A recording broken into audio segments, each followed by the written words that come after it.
What's up, champs? Welcome back to the channel. Let's jump straight into today's MMA news.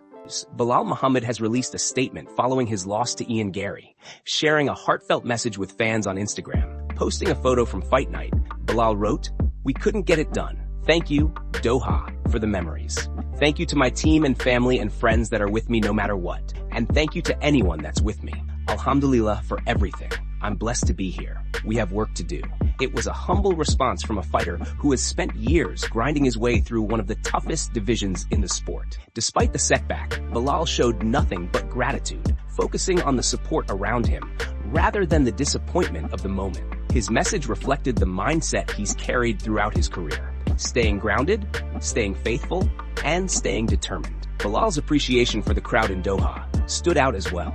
The energy in the arena was massive, and he made it clear that, even in defeat, he felt thankful for being part of that atmosphere. And while the loss to Garry was a tough one, Belal's closing words hinted that he's already thinking about the road back, promising to return to work and rebuild. Before we continue, don't forget to drop a like and subscribe. It really helps support the channel.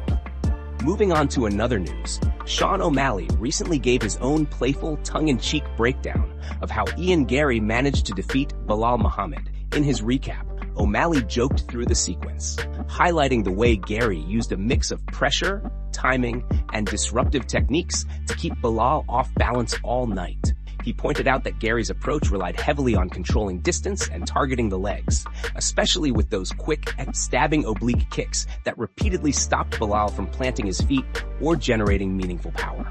O'Malley explained that once a fighter's base starts getting compromised, everything becomes harder: defending, moving, striking, and reacting. According to him, Garry executed that part of the game plan beautifully, but in classic O'Malley fashion, he also joked about the accidental eye poke early in the fight, framing it as if Garry took the eye first, before going after the legs. He made it clear he was joking, but used that moment to emphasize how the situation affected Belal's ability to read the kicks coming at him. From there, he broke down how Garry combined his footwork with perfectly timed intercepting strikes, forcing Belal into uncomfortable positions.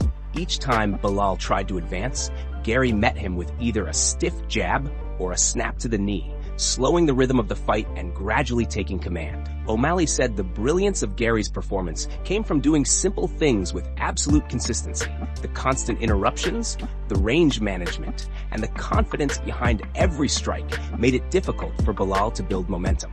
In the end, O'Malley praised Garry's composure and tactical patience, saying that when you can disrupt both vision and balance, even slightly, it becomes much easier to dictate the entire fight. Moving on to another news.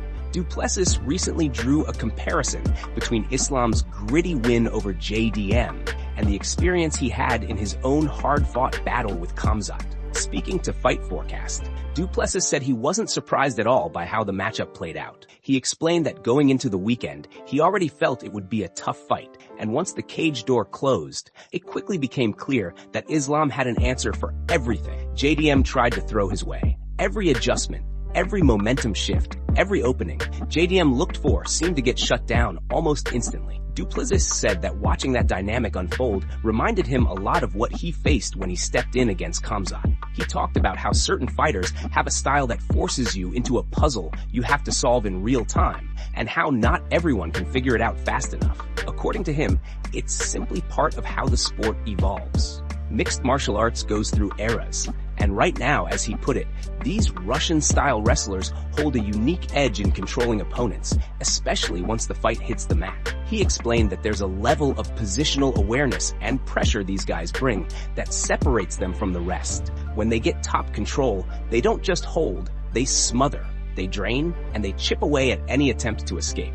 Plesis admitted it's not always the kind of action fans are dying to see, especially when people want knockouts, wild scrambles, and big moments every round. But he also said that fighting is about winning, and if that's the method that consistently works for them, then that's exactly how they're going to continue securing victories. For Plesis, Watching Islam neutralize JDM only reinforced how challenging and effective that style can be, and why so many fighters struggle to find solutions once they're caught in that rhythm. Moving on to another news, Robert Whittaker says he genuinely wants to see Paddy Pimblett earn a shot at the lightweight title, but he believes there are a couple of key tests Paddy needs to pass first. Whittaker explained that matchups with either Max Holloway or Charles Oliveira would be the kind of statement fights that push Paddy straight into title contention.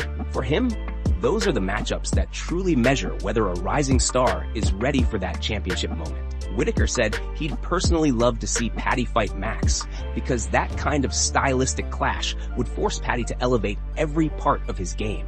And after watching Paddy's recent performances, especially how he dismantled Jared Gordon and showed sharper focus in the fight before that, Whittaker thinks the momentum is real. He mentioned that Paddy's growth has been exponential, and each outing shows a version of him that's more dialed in, more mature, and more dangerous. Still, he believes the most exciting options on the table might be Paddy versus Oliveira, or even Paddy versus Holloway. He said both of those fights would be pure chaos, the type of matchups fans would go wild for. But Whittaker also made it clear that in his view, the lightweight division needs to move forward with Arman versus Ilia no matter what, because that's the fight that makes the most sense for determining the true top contender. Even with that, he couldn't hide how much he loves the idea of Paddy stepping in against Oliveira. He said that matchup, especially on the ground, would be incredible to watch. The scrambles, the transitions, the unpredictability, everything about it screams high-level entertainment and elite danger. For Whittaker, those are the kinds of matchups that would show exactly where Paddy stands and whether he's truly ready for the title. Moving on to another news, talk has started heating up around a potential matchup between Ilia and Paddy Pimblett, a fight that would undeniably sell a ton of tickets and pull massive viewership. The history between them, mixed with Ilia's ongoing rivalry with Hand Sanitizer Boy, makes this matchup one the fanbase would latch on to immediately. Ilia has been calling for it, not just because of their past altercations, but also because their styles would create an explosive matchup inside the cage. Another layer to this is the ongoing tension surrounding Ilia's reluctance to fight Arman after the late withdrawal from UFC 3011 back in January. Many fans still remember Ilia roasting Arman, saying he would have fought even if he had a missing limb. That comment hasn't been forgotten, and it still fuels the debate around who Ilia should face next. Meanwhile, critics point out that Paddy isn't coming off a win over a top 10 opponent. His victory over Michael Chandler was memorable for sure, but few believe the 39-year-old Chandler is anywhere near his peak anymore. Despite that, Paddy's popularity and star power are undeniable, and the UFC has been known to prioritize big business over strict rankings. With Arman's dominant performance on Saturday and his high standing in the division, many wonder whether the UFC would really sideline him and move forward with Paddy versus Ilia instead. It wouldn't be shocking if they did, considering how marketable the matchup is. And while the rankings argue one thing, the entertainment side argues another, making it completely possible that Paddy gets pushed into that spotlight next. Moving on to another news, George St-Pierre recently shared some heartfelt advice for Kamaru Usman, urging him to think carefully about how he wants to close out his legendary career. GSP explained that during a conversation in New York, he asked Usman about his future plans, and Usman mentioned he might push for one more run. Hearing that, GSP told him he understood the feeling but stressed how important it is to walk away while still on top. He emphasized that doing so protects a fighter's health and helps preserve the legacy that opens doors after competition ends. During their talk, GSP told Usman that every champion feels the temptation to stay for just one more fight, especially when they still believe they can compete with the best. He said that ego often convinces fighters they are leaving money on the table, even when the risks begin to outweigh the rewards. GSP pointed out that stepping away as a winner often leads to bigger, steadier opportunities outside the cage. According to him, the value of a champion who retires at the right moment continues to rise, creating long-term benefits many fighters don't anticipate in the years ahead. Reflecting on his own experience, GSP admitted he once struggled with similar thoughts, believing he could squeeze in another big moment before calling it quits. But he learned that securing a graceful exit creates far more stability than pushing until the wheels come off. He explained that losses add up quickly, near the end of a career, and a sudden decline can shrink a fighter's bargaining power almost overnight. By leaving on a high note, he said, a fighter keeps control of the narrative and avoids the painful reality of watching their hard-earned legacy fade in front of everyone. That's why GSP urged Usman to think carefully, take whatever final step he feels he needs, and then walk away with pride rather than regret. He stressed that retiring on top is not only a decision about money or fame, but also about preserving identity, health, and long-term opportunity. Fans remember champions who leave while still great, not those who stay until the sport passes them by. For GSP, the message is simple. Protect your legacy now, so it remains powerful later. And for Usman, the timing of that final choice could define everything afterward forever for many years ahead. Moving on to another news. The question now is what comes next for Garry, following his latest UFC win.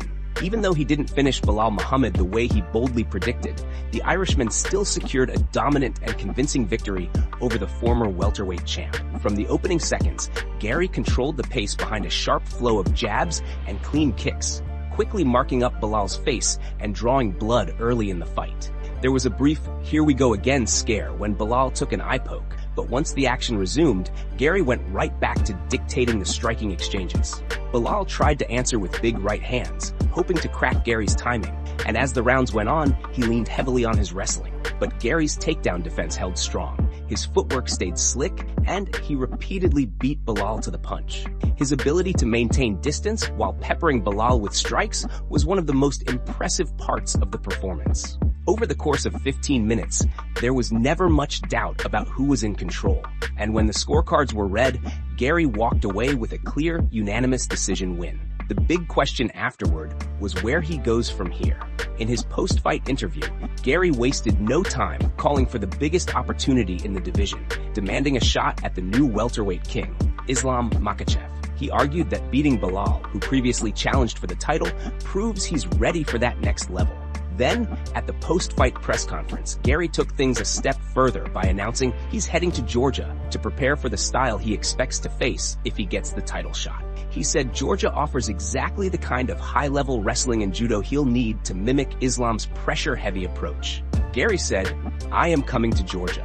I told all of you I will come to Georgia because Georgia has phenomenal wrestling, phenomenal judo, phenomenal grit, and when you are trying to prepare for someone like Islam Makhachev, I'm going to need that." He called out every southpaw wrestler and every fighter who believes they can replicate Islam's game, saying he's ready to link up, train, and absorb everything necessary to dethrone the champion. He added that he plans to grab numbers, make connections, and sort this out immediately because this is the moment to level up. It was a smart move and showed just how calculated he's becoming as he climbs the rankings. Garry closed by thanking the people of Georgia, expressing love and promising he'll see them soon as he readies himself for the biggest challenge of his career.